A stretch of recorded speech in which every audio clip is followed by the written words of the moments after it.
안녕하십니까. 글로벌 포커스 닥터 박입니다. 앞으로 1시간 좀 더, 1시간 반인가요? 있으면 한국하고 호주하고 아시안컵 축구 8강전을 합니다. 닥터 박은 한국이 3대1로 이길 거라고 예측을 해봅니다. 3대1로 이길 거라는 예측을 해봅니다. 그래서 한국이 4강에 올라갈 거라는 예측을 해봅니다. 자, 오늘의 주제는 축구와 축구 선수와 대한민국 축구의 융성과 영어 공용어에 대해서 말씀을 드리겠습니다. 축구와 영어와 무슨 관계가 있냐고 물으시면 모르겠는데 어제 뭐 뉴스에 나왔었죠.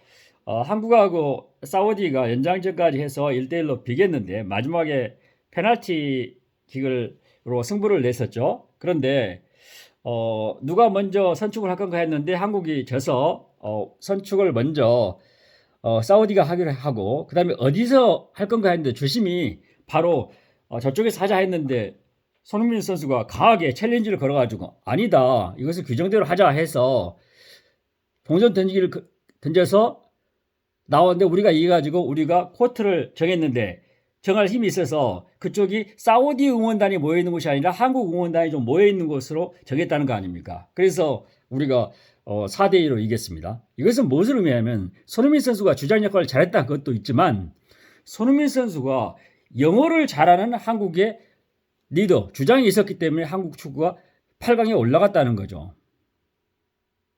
그렇지 않으면 떨어질 가능성도 있었던 거죠.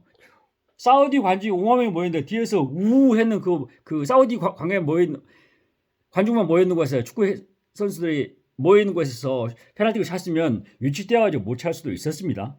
자, 제가 여기서 무엇을 의미하냐면, 영어를 잘해야 축구를 잘한다. 영어를 잘해야 세계적인 축구 선수가 된다. 그러면 어떤 근거로 그렇게 이야기합니까? 이렇게 물어볼 수 있을 것 같아요. 자, 우리나라 감독으로 와 있는 클리스만 감독, 독일 사람입니다. 영어를 유창하게 잘하죠. 또 우리 2002년 월드컵 때 우리가 4위에 올라갔죠. 4강에 올라갔는데 그때 히드그 감독, 네덜란드 사람입니다. 영어를 네이티브처럼 잘합니다.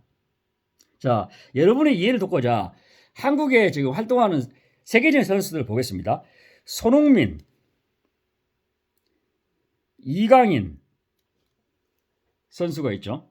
지금 그 다음에 예전에 세계적인 맨체스터 유나이티드에서 레전드 활약을 했던 박지성, 기성용 선수라고 있습니다. 기성용 선수.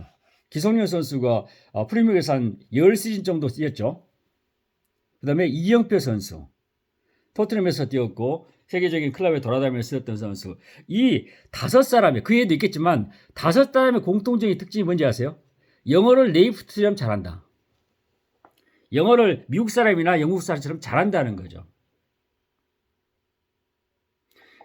영어를 단순하게 잘하면 영어를 잘하면 특징이 있냐면 선수들하고 나카름에서 어울리기도 하고 연습에 어울리기도 하고 또 그때그때 코치나 감독이 지시했던 작전을 이해할 수 있어서 팀에 융화될 수 있고 팀에 도움을 줄 수 있는 것입니다. 그런데 축구를 아무리 잘해도 영어를 못하면 한국에서 그냥 활동하는 게 모르겠지만 세계적인 클럽에 가서는 역할을 할 수가 없습니다. 제가 뭐 특정 선수에 대해서 비난을 하려고 한 게 아니라 재능이나 실력이, 축구 실력이 상당히 뛰어났음에 불구하고 유럽에서 실패했던 케이스가 몇 명 있습니다. 예를 들면 이천수 선수라고 있어요. 우리나라 레전드 선수죠. 그 다음에 김남일 선수, 조원희, 이동국, 이승우, 이런 선수들이 손흥민, 박지성, 기성용, 이강인, 이영표에 비해서 재능이 떨어졌나요? 아닙니다. 이천수, 김남일, 조원희, 이동국, 이승우, 이 선수들은 유럽에 갔는데, 스타급으로 갔는데 가서 적응을 못하고 주전자도 찾지 못하고 한국에 다시 돌아왔습니다. 왜 그랬을까요? 그것은 축구를 못해서가 아니라 영어 실력이 안 따라져서 팀에 잘 융화되지 못하고 감독이나 코치의 지시를 잘 적절하게 이해 못했고 선수들끼리 소통이 안 돼서 그곳에서 주전자를 찾지 못해서 한국으로 돌아왔다는 거죠. 물론 이 선수들이 다 레전드 선수입니다. 축구 실력이 아니라 영어 실력 때문에 세계적인 선수가 되지 못했다는 것을 증명하는 겁니다.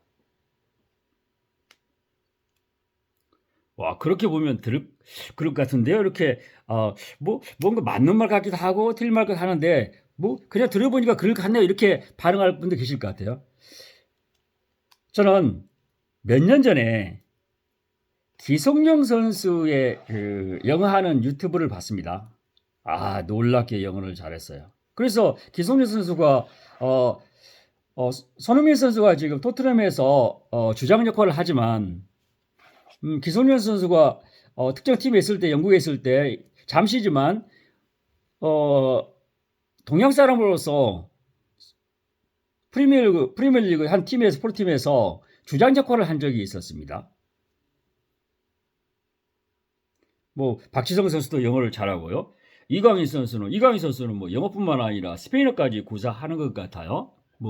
이런 측면을 봤을 때, 자, 우리나라의 지금 스포츠 선수들이 국내뿐만 아니라 세계로 나가서 자기의 기량을 활짝 피고 국가의 이상을 좀 높이는 데 역할을 하려면 기본적으로 축구는 기본이고 거기에다가 영어 실력을 함양하지 않으면 안 된다. 그렇게 말씀드리고 싶습니다. 이것은 영어 실력은 학교 교육을 통해서 이루어지는 것은 제한적이고 영어를 잘할 수 있는 것은 본인이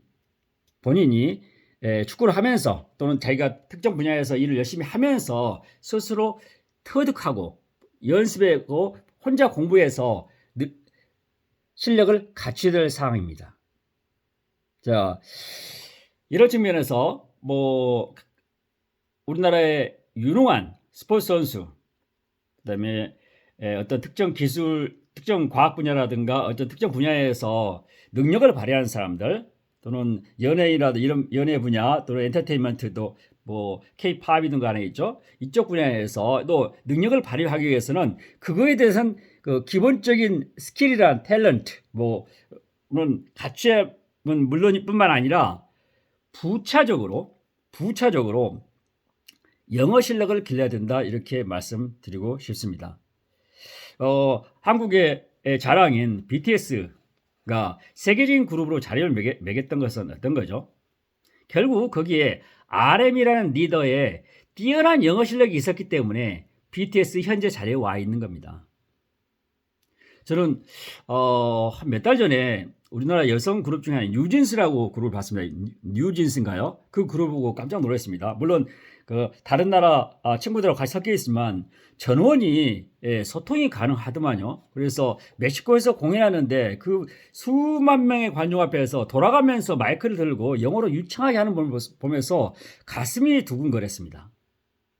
자, 본 유튜브를 보고 계신 분들 중에서 특히 젊으신 분들 같은 경우에는 자기의 전공 영역이라든가 자기 전문 용어를 열심히 하되 그것뿐만 아니라 그것을 훨씬 더 빛나게 하기 위해서는 영어 공부를 열심히 해야 된다 생각이 듭니다. 우리가 해줄 것은 시스템을 만들어야 되는데 우리 같은 기성세대가 해야 될 것은 그러면 영어 공용화를 해버리면 훨씬 낫겠네?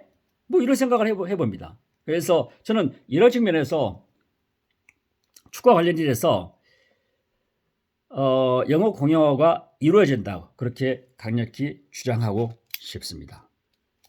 오늘 축구 11시 30분에 한다니까 보시는데 제가 3대1로 한국이 이겨서 4강에 올라가는 예측을 해보겠습니다.